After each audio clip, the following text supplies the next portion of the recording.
Good morning, good evening, good everything in between. Welcome to the podcast. It's our first episode of Interleague Play 2024. I'm your host, Jim Bobernicki. I'm joined as always by Mr. Gabe Lerman. How you doing, Gabe? Tired. I've been up since 6:30 in the morning. Ugh. And not for watching baseball. For once. Well, I And we're can't. joined They're also all by at the Mr. Central League ballparks this week. Yeah, oh, that's true. Yeah, I hate that. I hate that we can't watch those games. Like I wish we could. And we're joined Pacific also by League Best Mr. League. Michael Beasley. How you doing, Mike? I'm also a sleepy boy, but I'm two coffees and an energy drink deep, and they're not working. Well, that's pretty good. Oh man, I could really use a coffee right now. But hopefully, I'll pick one on my way to work. And so, as we said at the top of the show, it's our beginning of interleague play. We're only two games in, so there's not that much to talk about yet. Though we will kind of cover what's happened so far. Our main story leading off today, though, is Kazuo Matsui has stepped down as the manager of the Lions. He's the first Lion manager, I should say, to step down in the middle of the season since 2014 when Haruki Ihara stepped down. Team GM Hisanobu Watanabe will take over as new manager, and to quote Matsui, translated from Google Translate, I'm very sorry that we were unable to meet the expectations of the Lions fan who continue to cheer for us despite the tough battles we are facing. I fought together with the coaches and players to somehow make a comeback, but I have decided to hand over the reins to General Manager Watanabe midway through the season. I have been leading this team since last year, and I was pleased with the players' growth, but as a coach, I must take responsibility for not being able to translate that into results. And yeah, I totally get him. The team's been really bad this year, and they weren't very good last year either. I never really put all the failures at his feet. There was like a lot of reasons the team wasn't doing very good. It's just like I guess maybe they thought he could help develop the hitters better, but yeah, sad to see him go halfway through the season. I also feel like this is a weird time to leave. I feel like maybe waiting to the All Star break might have been more ideal, but okay, I guess they're gonna just put the team out. And also, it's weird they played well this week, as we're gonna get into on the Around the Horn. It seems like a really weird time to have him step down. What do you guys think? My first thought is it's interesting that they went with Hisanobu Watanabe. He's a former manager of the Lions as well. He managed the club from 2008 to 2013. 2008, of course, being the last time they won the Japan series. So he's bringing with him some successes in the manager role. It has been a decade since he's been behind the bench, though. So I'm curious to see if he'll be able to keep with the times and bring a more modern mindset to the Lions. I think for Matsui, what the issue was the offense, and you could point to the players he's working with. The defense, of course, you got Genda Tonosaki up the middle. You don't need much more defense than that. The pitching's been above average, if not exemplary. But you cannot rely on Takaya Nakamura to carry this club. So Yeah, that's finding the for sure. Yeah, talent in the especially minor leagues and giving them opportunities, I think that was one area where hopefully Watanabe can pick up and make some changes because there's no lack of sluggers down on the farm. You mentioned Hiruma. I'd also like to call out Shinya Hasegawa as someone who is absolutely raked in the Eastern League. So hopes are that maybe some of these guys can find their way into the lineup. But yeah, as we mentioned at the top, the interleague play has started. Even though we are only two games in, so there's not really much to analyze. What are you guys looking forward to the most? What is the matchup you want to watch the most? I guess on PLTV, insofar as what we're going to be hosting. What are you looking forward to, Gabe? There's two series I've got highlighted, both of which involve last year's defending champions, the Hanshin Tigers. They visit Kyocera Dome for a Japan Series rematch June 11th through 13th, all games 5 a.m. Eastern Time start. And then they head to Fukuoka to the Mizuho PayPay Dome to take on the Fukuoka SoftBank Hawks in possibly a Japan Series preview. Those game times 5:30 a.m., 5 a.m., 1 a.m. Eastern. And Mike, what are you looking forward to in this interleague slate? So for interleague, honestly, I'm looking forward to any time a Pacific League team plays the Bay Stars, in a Pacific League stadium, because I am a secret Bay Stars fan, and with Yoshitomo Tsugo returning to the Bay Stars, I'm just very happy to see him back, and I want to see him destroy some baseballs again With in a a DH, losing no effort. less. Yeah. Oh yeah, and in a losing effort to our PL teams, of course. Well, yeah, of course, Of naturally. course, obviously.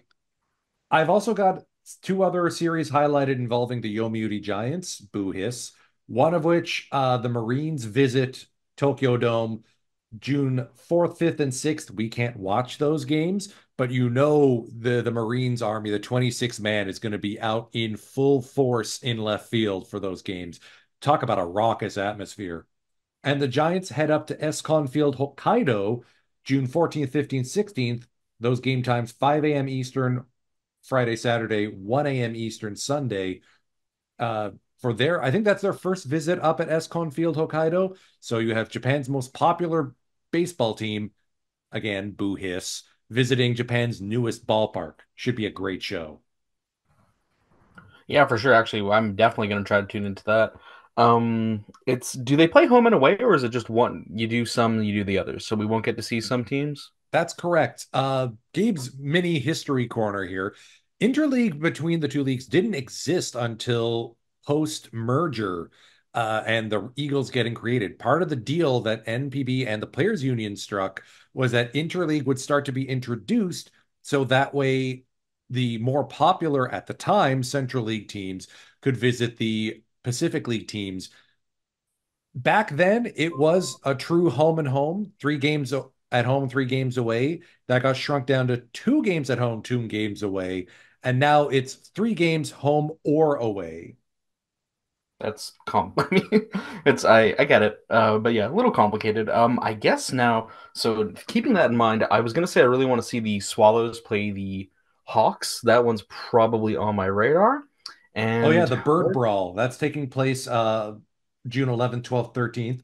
All and the games main 5 reason I a.m. want to see that Eastern is to start. see Murikawa play. That's I gotta Oh, you get that want to into see my. Munetaka Murakami and Tetsuto Yamada and those guys.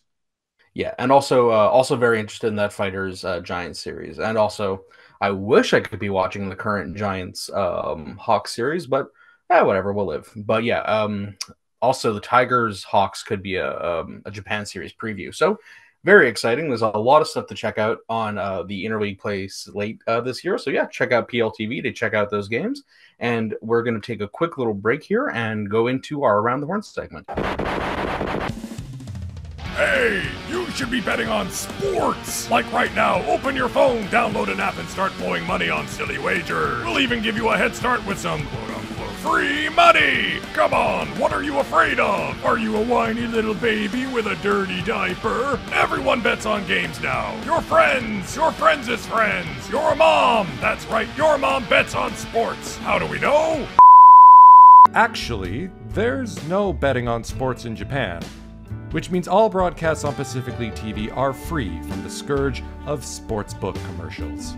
So you can enjoy baseball without being taunted by the broadcast.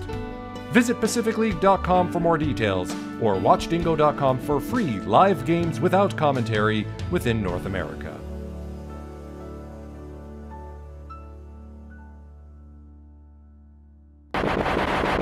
And so that brings us around to our main segment of the show, the Around the Horn segment. Where we, take a look at all the teams from top to bottom in the league, starting with, as I'm very used to saying, the Fukuoka SoftBank Hawks, who had their first bad week of the season going into interleague here, got swept by the Marines, who totally shut them down. They went from scoring like 30-something runs against the Eagles last week to scoring a total of 5 runs over 4 games between the Marines, where I think they only got 1 or 2 runs, and then the Giants, where they've also been getting held down. But, they also did win one of the games against the Giants so far, so hopefully they can turn that around and win the interleague slate. Other than that, I don't really have anything to say about the Hawks this week, other than, I guess, you can't be perfect all the time. Good for them. And so that brings us over to the second place team, the Hokkaido Nippon Ham Fighters. Take it away, Gabe. 3-2 in their last week. 1-0 in interleague because Tuesday's game at Hanshin Koshien Stadium got rained out. But that hot streak and the relative coldness of the Hawks means that the Fighters are only 4 back for the pennant lead. Here comes Nippon Ham. Speaking of that Tigers game, Fighters manager Tsuyoshi Shinjo suited up in a Tigers uniform for the lineup exchange in homage to his decade playing for the Tigers from, I think it was 1992 to 2001, including a couple seasons concurrent with current Tigers manager Akinobu Okada. And I had to double check their ages. Like, wait, they were contemporaries, Akinobu Okada looks 66 years old. Tsuyoshi Shinjo does not look 52. He looks like he could still play, for Pete's sake. Yeah, seriously. Yeah. The man is fit. Speaking of ages, Cuban first baseman slash DH Ariel Martinez turned 28 yesterday. Many happy returns to him. He was quoted by the fighter's official Twitter account saying that turning 28 on the 28th was a good omen, and he only wishes there was a game to play that day. Again, that was the rainout. In yesterday's game, though, Shun Mizutani, I think we called him as one of the rookies for a breakout candidate, got a 3-hit game in the leadoff spot, and Chusei Manami, batting second, slugged his 6th home run of the season. So very good results from Kolchien. The rained out game, I think, will be replayed on the Monday after the last interleague game. So there still will be an opportunity for fans in the Kansai area to see the fighters slug 3 home runs. Yeah, and I've been seeing a lot more highlights on like English sort of baseball channels from Chusei Manami. He's been playing really well lately and starting to get a lot of international attention. So it'll be good to see him continue to grow and develop. And that brings us over to the third place team, the Chibalode Marines. Take it away, Mike. Give it up for perennial third place. Let's go. I feel like we've been in third place for the past however long we've been doing the podcast, but it's been a lot of fun to watch recently. They're undefeated in their last 10 games, 2 ties thrown in there, I believe. Prior to the tie, they had a 9-game win streak, which was their first since 2006. Their first 9-game winning streak in 18 years, which is pretty cool. On the negative side, though, Roki Sasaki is going to be taking a minor break due to fatigue. The team announced recently. Management reports he will be back in the fold in about 2 weeks' time.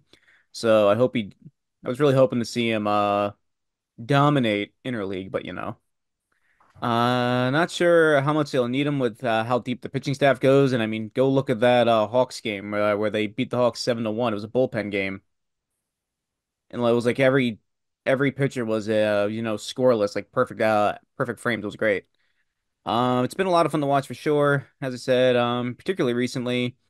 And just some notes I have here. I beat this horse to death, but Soto has been such a good addition. Neftali Soto, he's been in the top 10 for hits in the PL, in the top 20 for NPB total, including the CL.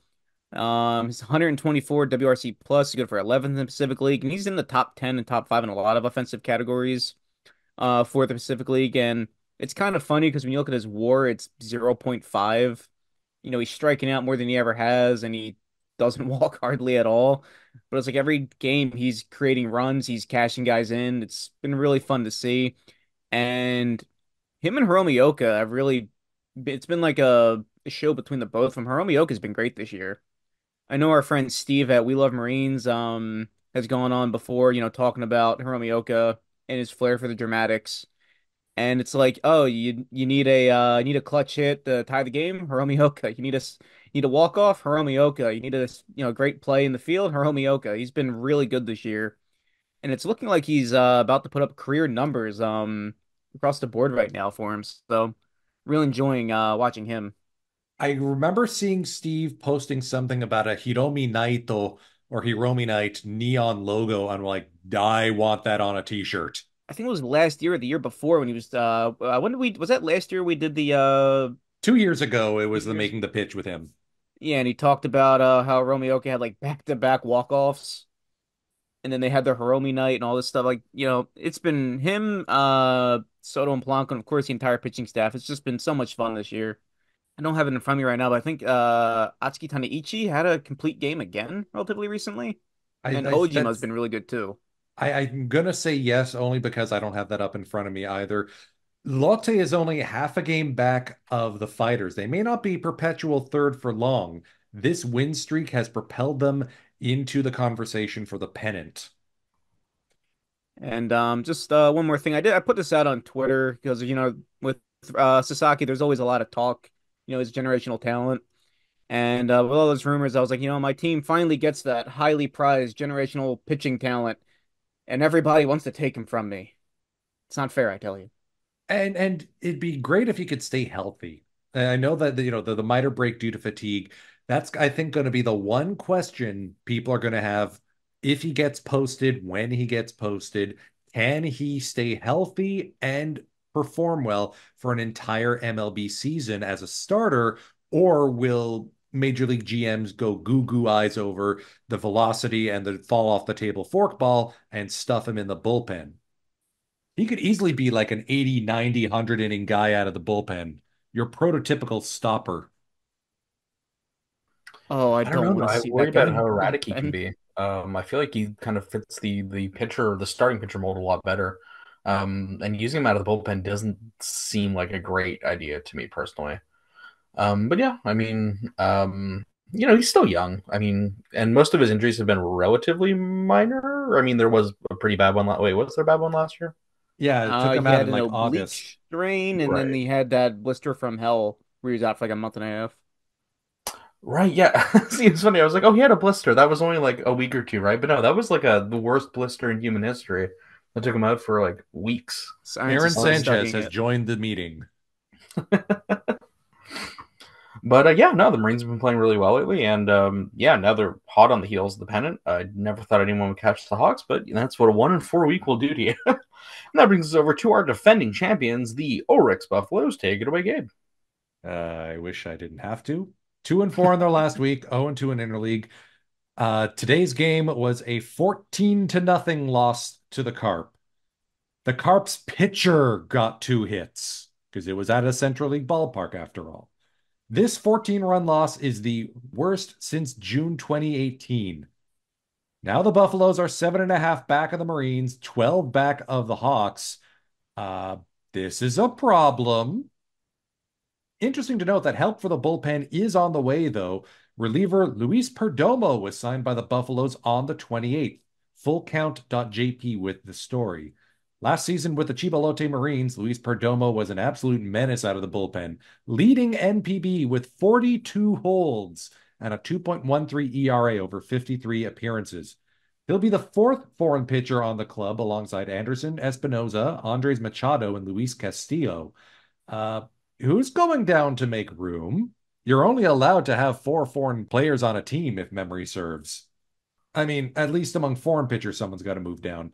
There is a corresponding move in that reliever Soichiro Yamazaki was deactivated earlier today when, in his mound appearance against the Carp, his fastball clocked in much lower than usual. Something's up with Soichiro. He only has made 7 appearances this season compared to 53 last year. Yeah, true. But man, that must be so scary. Imagine going out to throw, and all of a sudden you're just like throwing like considerably slower, and you're like, yeah, I don't know what's wrong with my arm. Like that would scare the hell out of me. Jesus. Yes, if this was the majors, that would result in you immediately getting shuffled off to Dr. Andrews or Dr. Elatrache to get your ligament reattached. Yuck. Yucky. Do not like. And so that brings us over to the 5th place team in the Pacific League, the Tohoku Rakuten Golden Eagles. Take it away, Mike. 2-3 last week so far, 1-1 in interleague. Storyline wise, all is quiet on the Rakuten front so far. But I've talked about this before, discussing interleague. They've had some trouble this year so far when they're, playing against the Pacific League. But the cool thing about interleague is, a team like Rakuten could have a really good month, beating up on the Central League teams, and that can make a dramatic shift in the standings. You never know. So that's gonna be a really interesting thing to see. But anyways, on May 24th, Takaro Okajima played in his 1000th NPB game, the 529th player in league history to reach that mark. Okajima has only ever been an Eagle, and the catcher turned outfielder has racked up a 257, 326, 358 slash line with 41 home runs and 311 RBI over his 12 years with the team. Looking forward to see how they can make their way through interleague this year. Yeah, and like you said, if it gives you an opportunity to catch up on the other teams, and yeah, hopefully they can make up some ground there. And speaking of teams trying to make up some ground, that brings us to our perennial last place team, the Saitama Seibu Lions. But hey, I'm pretty sure this is the first time this year they had a winning week, going 3-2 last week, and 1-1 in interleague. Contrast to the Hawks, who've been typically offensively dominant all year, and then totally wet blanket this week. The Lions, who've been terrible on offense all year, just totally sparked right before Kazuo Matsui got fired, combining for 17 runs against Oryx this week ending an 8-game losing streak that started on back, or no, they ended the 8-game losing streak on May 25th. Kono Takahashi's picked up his 1,000th inning pitching, which makes him the 369th player to reach that mark. His career ERA is 3.42, and he's 65 and 61 with 747 Ks. So good for him. Good. Hope he can keep it up. And last couple of years, he's had ERAs in the low twos. People have been talking about him maybe going to America. I'm not sure, or am I getting him mixed up with some? No, he's in the discussion to get posted. Yeah, right? You're absolutely right. There were rumors and rumblings about his desire to get posted. Nothing confirmed, though, and Lions management has been hush-hush. Yeah, but I mean, he's pretty good. I'm not sure if he's like super mega money posting worthy, maybe, but no, he's a really good player, and hopefully he continues to perform for the Lions. And speaking of someone still performing for the Lions for the longest time, Takeo Nakamura is now 10th all time in MPB home runs, hitting his 477th this week. His career slugging percentage is 508 still. Big man just hits it. And he's picking them up slowly, but he's slowly making his way up the record books. Not sure if he'll make it to the next mark, which I think is in the 480s, but here's hoping he will because he is one of my favorite players. Speaking of people who are my favorite players, I think I have a new favorite player, or at least one of them. Not to toot my own horn, but when I was saying that they need to bring up Takeo Hiruma from the farm, now they've brought him up. Now that the offense is alive again, he's batting he bat 300 this week and drove in 5 runs in what was, again, a very good offensive week for the Lions. He's kind of been that spark plug I was saying the Lions have needed all season. So it's great. I'm super happy to see him play well, and hopefully they can keep calling people up. And I don't know if they can make the playoffs at this point, but maybe they can at least make it out of bottom place. We'll see. Hope springs eternal in Tokorozawa. And that brings us to the end of our Around the Horn segment. We're just going to take another quick little break and wrap up the show. See you in a minute. He just destroyed. I don't like how that sounds. Yo. Hey, Mike, what are you working on? Oh, hey, I'm just practicing my home run call since, I don't have one. Okay. Well, sometimes you guys take a water break and it's just me, and I figured I gotta have a home run call. Well, I'll have you know I've never taken a break in my life, actually. No, you make a good point. I'll just listen in. Alright, how about this? That ball is out. No, Philadelphia has that one on lock. Can't use put it on the board. Harrelson would sue. See you later? No, they have that one too. Yeah, and that's too basic. Big fly. No. Does Joe Buck even have one? That ball has been sent to the Shadow Realm? You really want Konami on our case? Yeah, but I kind of like it, though. Alright, how about this? Mikey, sugoi Hamanandes. What about that one? Please don't debase yourself by becoming an anime sidekick. Is that a no? Guys? Where'd you go? Guys?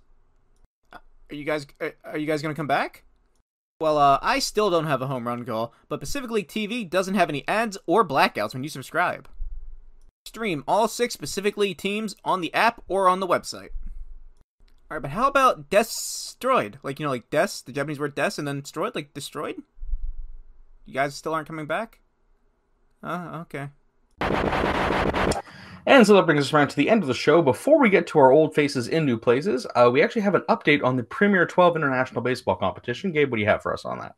That's right. The groups and the games just got announced within the last day or so. The Premier 12, of course, is the WBSC equivalent of the World Baseball Classic. So this goes beyond MLB sponsorship. This is the other competition.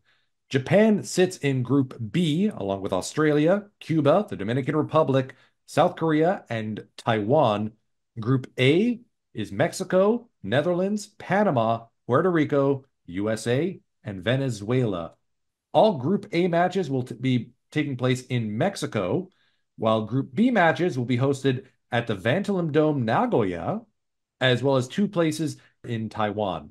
So going to be some interesting matchups. I like that Japan's going to be able to get some home games in this series. They're actually going to be the home team for a few games in Taipei. It's rare for them in WBC play, for example, to have games on the road. That's right. Premier 12 starts November 9th, wraps up November 24th. We're getting November baseball. This offseason just got a little bit shorter, and I'm all the more happy for it. Absolutely. That's going to be a lot of fun right on the end of the Japan Series, then World Series, then we'll have our World Series. And that brings us over to the end of the show, and we're going to ask you guys a question of the day. If you could watch any matchup between a Pacific League team and a Central League team at a Pacific League stadium of your choosing, who would you go with? Gabe, let's start with you. Of my choosing. Okay, I would love to see, and it's going to sound a little odd, Baystars versus Fighters at Escon Field, Hokkaido. I want to see players tattoo that baseball. You stole my thunder, so I'm going to think of a new one while we ask Mike. Mike, what would you see? At a Pacific League stadium, you say, right? Yeah. Does it count if the Pacific League team is the home team at Tokyo Dome? Ooh, Interesting. yes. Crafty. Let's Because say they do that, yeah.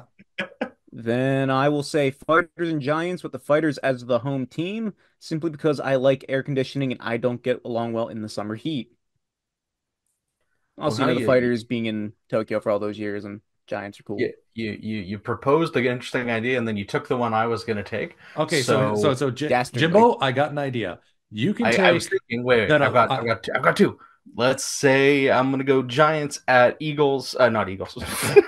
Giants at Hawks. I always want to, I'd love to go see a game at the PayPay Dome. I was also thinking maybe I could watch Tigers and Buffaloes at Koshin if you're being really loose about how the Buffaloes could play there. Yeah, if you want an out of the outside ball game with the Buffaloes, that's Hotomoto Field, Kobe. They still do play a few games there. If you wanted to take my answer, I got a better one, and it's one I've already seen back in 2019. Tigers at Zozo Marine Stadium to take on Lotte, the two loudest fan bases in Japan going toe-to-toe. That's true. Oh, damn. That's gets my soul really standing up on end. Oh, man. Okay, yeah. Okay, I guess I'll take that one. So you heard our picks. Tell us what your choices would be, and we'll see you next week on the podcast. Please remember to like, comment, and subscribe, and check out Pacific League TV for the exciting interleague play coming up this week, and we'll catch you next week. Take care.